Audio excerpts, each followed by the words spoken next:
What's going on, everybody? This is JVB from the Post Game Report podcast. I just want to talk about some Twitter nonsense I saw today.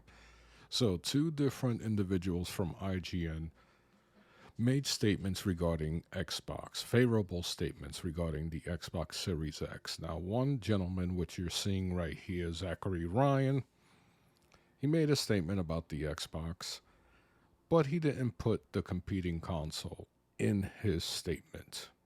So for that, I give him a pass. He's basically giving props to the Xbox Series X. He admitted he never owned an Xbox system, which makes me wonder what was he covering exactly at IGN if he didn't own a console of his own. So maybe he was just strictly maybe playing PC or Nintendo or PlayStation. Obviously, he was using the Xbox within the offices of IGN or maybe taking stuff home, so who knows. Then, now let's keep this in mind. This particular statement was May 12th, I believe, at 9:27 p.m. Now at 9:34 p.m., 7 minutes later, his boss says, which is the most outlandish thing here going on. He says, since the launch of the next gen, I've done a complete 180 and at this point, I wouldn't really recommend a PlayStation 5 to people. Not until it has more games. Get an Xbox Series X and sign up for Game Pass. Now, how freaking ludicrous is that? Then there's another post that he talks about the library of the PlayStation 5 not being there yet. And that is why he mostly sticks with the Xbox Series X. Let me see if I can get to it because, here it is. So let me pause this because I did block him. I did one of my funny screen cap blocks that I like to do. He goes, I play an Xbox game literally every night, and I haven't turned on my PS5 in 2 months. Returnal looks great. It looks great. Now, he runs IGN. Like, he's a very high up at IGN. So it looks great, but it is $70. So in other words, it's a game that doesn't look like it's worth $70. But if it was $60, it would be worthy of a purchase. That's basically what this line is telling me right here. Then he says Game Pass is too good to ignore. PS5's library will get there, someday, and then has to throw in, and it will be expensive. So... So let's get this straight. He spent $500 on an Xbox Series. He already proved that in his previous post. Just to highlight Game Pass. Now, nobody is arguing that Game Pass is not a pretty good deal. No one is arguing that.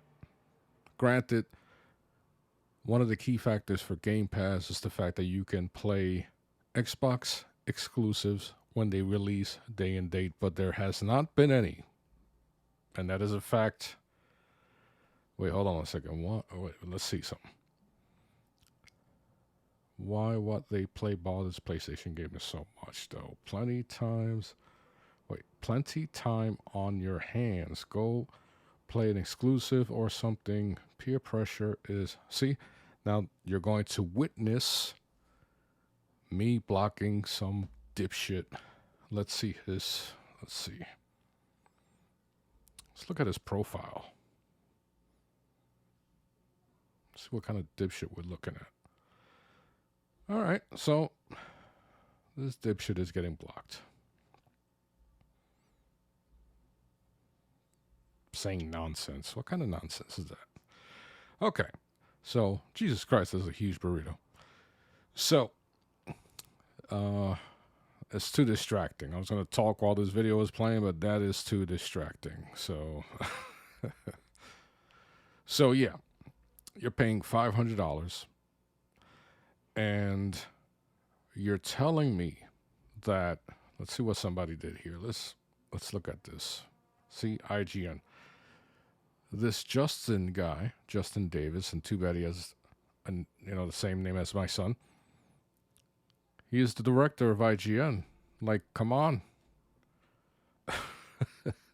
And the other guy, Zachary, is director of editorial video. See, these aren't some chumps that write for IGN.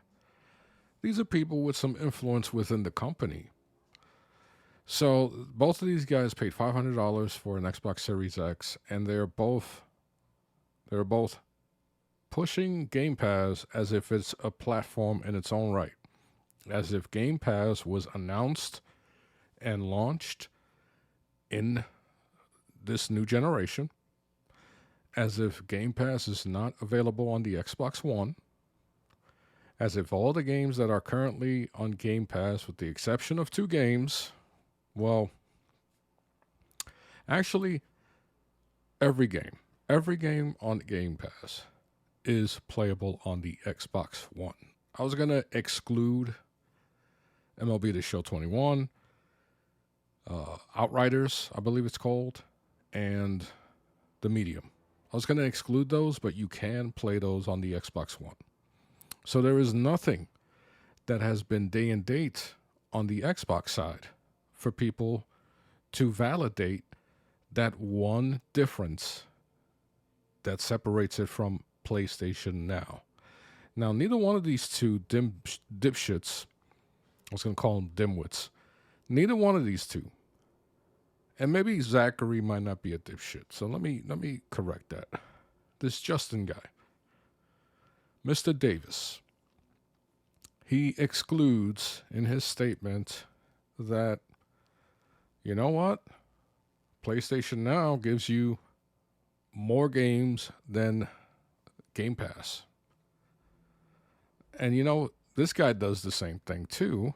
He says that, the UI and Game Pass is a lot to love.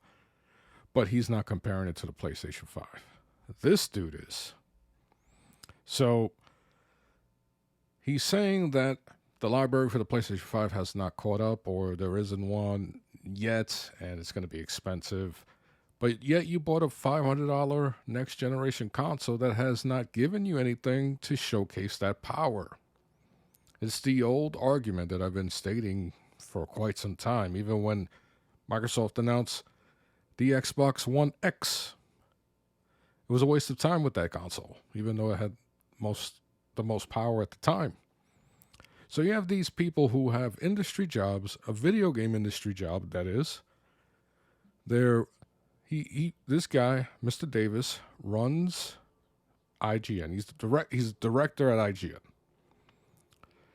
a company that focuses on video games, one of the most senior video game publications on the internet. And he is going to make a statement like that. Granted, social media, when you have your own social media, especially in his profile, you look at his profile, now he has close to 30,000 subscribers. He's going to have more, of course. You should at least put here that my opinions are that of my own, not throw an opinion like that, because it's going to reflect the fact that you have an important job at IGN. So he's definitely going to have more than 29,000 followers at this point, because basically my theory is that these two, Zachary and Justin, were chilling at their favorite cafe or something.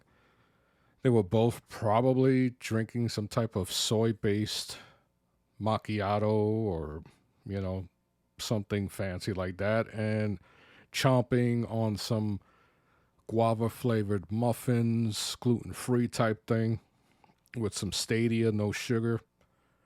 And they probably say, you know what? We need some more followers. We need some more attention. Let's throw out something very controversial, very, very console war heavy. And let's grab some attention and let's see what happens. All right, you down? Yeah, I'm down. All right, cool. We'll do it. We'll do it tonight. That's most likely what happened here.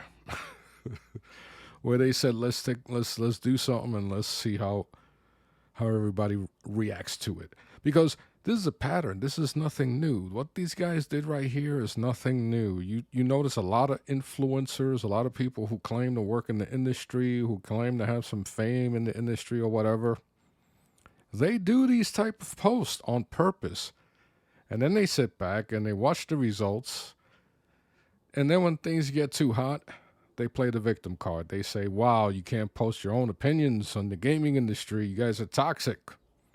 That's what happens. This is a common practice. If you don't believe me, look around and you will see it.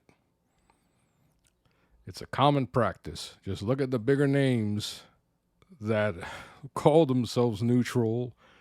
And there's no coincidence that especially this Mr. Davis guy is podcasting with certain people that people have issues with, that are always flip-flopping, that are always making these weird statements regarding Game Pass in the future. There's no coincidence that they're in the same podcast.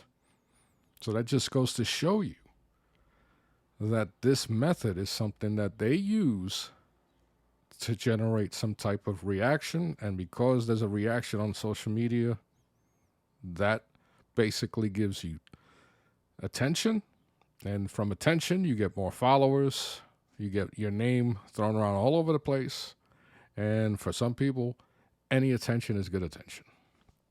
Now, here's J-Dub. This is something I tell you Microsoft has been doing. Not just Xbox. This is Microsoft. $1, 93% off. Buy Ultimate for 1 month and get 2 months free. So basically for $1 freaking dollar, you have 3 months of Xbox Ultimate. And guess what happens? You count as a subscription. So when Microsoft goes and throw out these numbers, this particular little thing right here, this little advertisement or whatever, is going to count as a subscription. The 3 months could finish, but your information and the fact that you did do the $1 for 3 month deal, the fact that you did this, you're going to count as a subscriber. Some of these responses are funny. So yeah, this is how they operate. This is how they operate. And I'm talking about Microsoft. And I know because I've been dealing with Microsoft a very long time, especially the Xbox brand, a very long time, since 2005. As a matter of fact, I own shares of Microsoft. So I am very aware of how they operate, and they do it with all of their subscriptions, and it's just something to present to people like me who own shares of the company. And you know what? Hey, so be it, right? If you got to put those numbers out there some way, somehow. But yeah, there's a lot of tomfoolery going on Twitter, and it's from the same group of people. Don't be fooled by these people. It's from the same group of people. They see it works for one person, and now they're all doing it because it gives them attention. By the way, check this out. The group has more than 25 titles in development for the PlayStation 5, and nearly half of which are entirely new IPs. This is huge, guys. This also plays into the value of the PlayStation 5. People talk about value, but yet they're telling me that for $500 they can play games that are available on other consoles. And what I mean by other consoles, is available on the original Xbox, is available on the Xbox 360, Xbox One. This is a good one. I like this. Good one, Logic Boom. Ignorant. Awesome. Look at this. I mean, look what he's saying. Get an Xbox and sign up for Game Pass. Why bring up the PlayStation 5? You know exactly what you're doing here. Once you bring up the competition that is dominating the market, and then you say, sign up for Game Pass and buy a $500 Xbox Series X. Once you do that, you throw the value narrative out the window, because there is nothing of value on the Xbox Series X. And the reason why I say that, because nothing is showcasing that power. Nothing is showcasing that power. With the PlayStation 5, from day one, you got Astro's Playroom that showcased everything the controller can do. Then you got games that showcased what the hard drive can do, with Spider-Man Miles Morales, which with basically instant loading. Demon Souls is a remake of an old PS3 game, but it's redone, and it's one of the best looking games this generation. So you have the graphical power being shown, you have the proprietary design, the input-output of the PlayStation 5 being on full display with Miles Morales, and then you have the controller being on full display with Astro's Playroom. And that was just at launch. And now you see with Returnal, for example. You have all three in play. Let's not talk about the 3D audio. So with the PlayStation 5, you have a true next-generation experience all the way down from its controller to its sound, to its graphics, to its hard drive, to its input and output system. And then you have games that have been coming out every month. Coming up in June, we have one of the best-looking games I've ever seen in Ratchet & Clank Rift Apart. We have games still coming this year. Whereas with Xbox, we might see Halo Infinite at the end of this year. How ridiculous is that? Where's the value? Now, had this Nimwad, Mr. Davis, had he said, look, if you don't want to buy a next generation console, but you still want to play some of the latest and greatest games, get Game Pass and stick with the Xbox One. Because you can play Game Pass games, all of the Game Pass games on your Xbox One. That would have made more sense.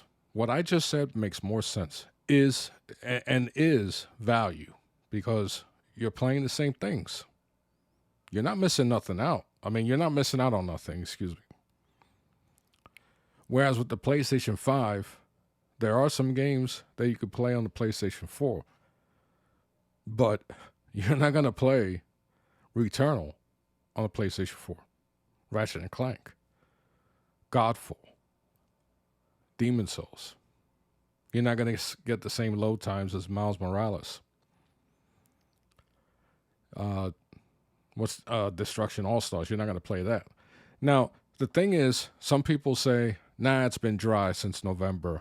But maybe for them, maybe for their taste, it's dry, because not everybody's going to like the same games. And hey, that's totally understandable. But don't say that the PlayStation library has been dry since November. That's utter bullshit.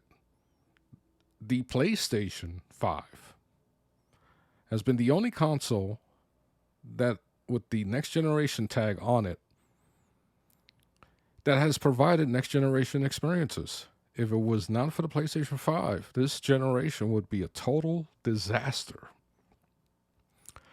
And there was a YouTuber who made some sense, who said that the PlayStation 5 can play thousands upon thousands of PlayStation 4 titles in backwards compatibility. And that is very true. So you're not missing out on that. If you own PlayStation Now, you can play some older PlayStation 3 games via stream. You can download them. Some PlayStation 1 games. But let's be honest. The only reason why people are bringing up Game Pass so much is because they regret owning an Xbox Series X. Think about it. If the only thing you can bring up is a service that is available since 2017, and that's the only thing you can bring up when you're talking about the Xbox Series X, that sounds like regret. Whereas with the PlayStation 5, we could bring up games, and then we can bring up some of the features later. We don't have quick resume. The Xbox does, and that's fine and dandy. But what are you playing with those quick resume games? What, you're playing Halo? You're playing Gears of War 3 again? Whoopity fucking do. I can put on my Xbox One right now and play those same games. And it's going to look a little less glamorous. And I don't own a TV with 120 hertz refresh rate. And if you did purchase a TV for the sake of having it on the Xbox Series X, if you went out and bought a brand new TV with 120 hertz capability for the Xbox Series X, that means you spent more money than most people. But yet you're the one telling people, you're the one telling us how valuable Xbox Series X with Game Pass is. How does that make sense? So, I don't know. It's just people like this guy right here, especially this Mr. Davis dude, doing it for the attention, and he's getting it. And at the end of the day, people are going to realize just how full of crap this director of IGN truly is. Zachary, at least he left the PlayStation 5 out of the equation. He didn't try to compare it to the to the PlayStation 5. So to his defense, I shouldn't have called him a dipshit. So I apologize. But there's Mr. Davis here, and I don't want to call him Justin because my son's name is Justin. So he gives the name puts a bad taste to the name. So Mr. Davis is a dipshit for saying something like that. He should have left the PS5 out of the equation. If he likes the Xbox Series X, fine. Say you like the Xbox Series X better than the PlayStation 5, and you like it because of Game Pass. Don't say that there's no library for the PlayStation 5 and that it's too expensive. Leave that shit out of it, because all you're doing, and people could read right through you, is trying to ignite some fanboy shit so that you can get some attention. And the attention is, fortunately for us, going to expose you for what you are. So anyway, I'm JVB. Let me know in the comments section what you think about this particular dipshit and which console you own, what you feel about these statements, and if there's some type of, soy boy conspiracy going on here between these two gentlemen right here. So, that's that. I'll talk to you later.